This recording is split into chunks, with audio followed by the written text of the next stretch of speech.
Welcome to the WRAL Daily Download. I'm Amanda Lamb. In today's deep dive conversation with Sarah Krueger, we're talking about a former Durham police chief's connection to a rapidly developing national story, the police beating death of Tyre Nichols.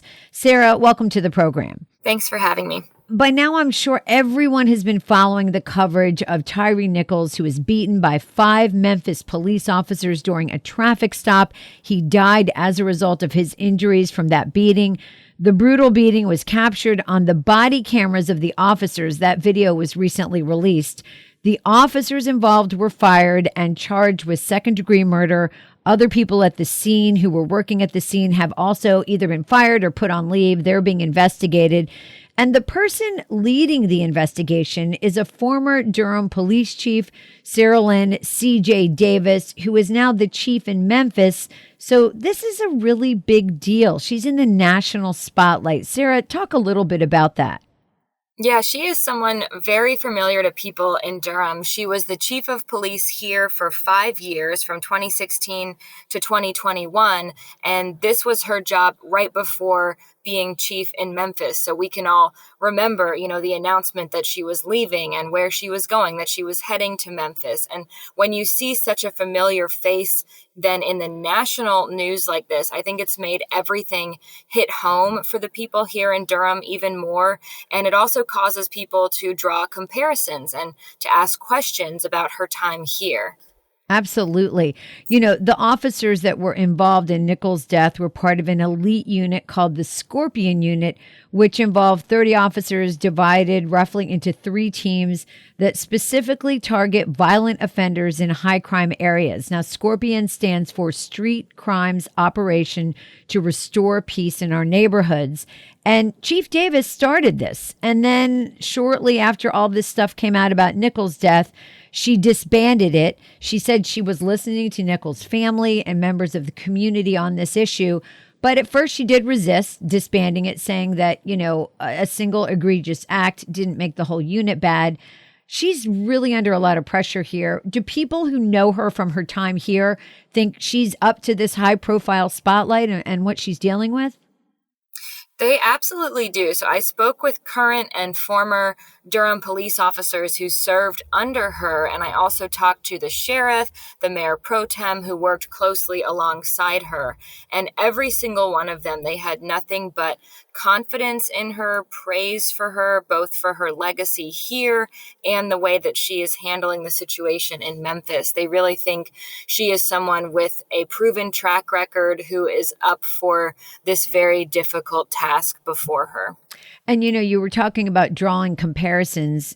There's a similar team here, special unit here in Durham, that was active during her tenure, still is. I know it's changed names several times. Right now, it's the Crime Area Target Team, or CAT. Was it effective when she was here? And is it still effective, according to people who you spoke with for your report? Yeah, they say it was effective and that it still is effective. So what officers are telling me is that Durham has had some iteration of a specialized team that focuses on high crime areas for decades. And it's been called a number of things over the years. So under Chief Davis, they say she incorporated it into the gang unit. And now under the new chief, Patrice Andrews, it's called the CAT team. But I talked to a couple former high-ranking officers who even at various points led these units. So they have, very intimate knowledge of the workings and how everything goes on the streets. And they describe this unit as proactive policing that builds relationships with community members, and as a unit that was and is driven by community concerns. So whether that was drugs or breaking and enterings, they explain that this team, unlike patrol officers, they have the flexibility to have one singular focus where needed. And they talked about just really in Durham stressing that this team is very focused on building relationships with the community and has regular meetings with community members and allows it to be that complaint-driven team. So they hear from the community and then they respond. So they certainly believe that it is going well in Durham. But there are definitely some critics of this type of policing and even particularly of this unit in Durham. Among them is a councilwoman, Jillian Johnson, who told me she has concerns about it and she has raised those even before this situation in Memphis, concerns about unnecessary police encounters and the disproportionate impact on people of color. So there is definitely a conversation about the CAT team in Durham that is ongoing, and we will see where it leads. And one comment I thought was really interesting was from Robert Gaddy, who served on an earlier version of the CAT team in Durham. And he talked about that good community policing is about culture, that it starts at the top with strong supervisors and strong leadership. Chief Davis has said on the record that her department in Memphis has a supervisor shortage, and there was not one at Nichols' arrest. Now, Gaddy didn't think what happened in Memphis would happen here because, again, he feels like there is a good culture of leadership here. And is that something that you've heard? Yes, definitely. Yeah. So Captain Gaddy said culture is really the big thing here. A lot of these units across departments have the same mission. They're focusing on violent crimes in very specific areas, high crime target areas. And he believes it's the culture that's the differentiating factor and can make them either a success or a failure. So he retired from DPD only about 8 months ago, June 2022. So his knowledge is pretty current. And he said the culture on the unit in Durham is positive. And during his time as a supervisor of it, he said he was very cognizant of keeping tabs on that. He told me he never had to reassign anyone or take away anyone's badge, but that oversight he feels is super important to ensure that everything is in check. Well, we will be back after the break with more from WRAL reporter Sarah Krueger about what has prepared Chief Davis for this moment in history. Welcome back to the WRAL Daily Download. I'm talking with Sarah Krueger about Memphis Police Chief C.J. Davis, who worked here in Durham for 5 years. Now, Sarah, Chief Davis is the first female police chief in Memphis, which is a lot of pressure on its own, but she's had a lot of experience. She spent 5 years as the chief in Durham and 28 years on the police force in Atlanta prior to that. What do people who know her say about her skill set, having all that experience and going to Memphis with that? Yeah, so they've called her a class act, someone with an incredible resume. She has been not just on the local scene in Atlanta, in Durham, but also on the national stage. She served as the president of NOBLE, which is the National Organization of Black Law Enforcement Executives. So she came to Durham highly credentialed, and definitely that is, one of the things that leaders here point to as far as why they chose her for this position was her credentials and then also her outlook, which they very much praised, the type of policing, the focus on community policing.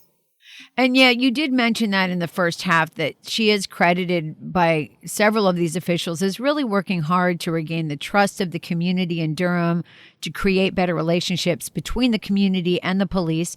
But there was also a record amount of gun violence during her tenure. Did she have some detractors as well? And how did she handle that? Definitely. So Durham is a progressive place where there are a significant amount of people who want the city to consider alternatives to policing and even in some cases consider replacements to policing. So she was here during some of that time and during the summer of 2020, the height of protests after the murder of George Floyd. And during that summer, I remember her getting praise that tension between officers and activists didn't come to a head like it did in many other places, including, right next door in Raleigh.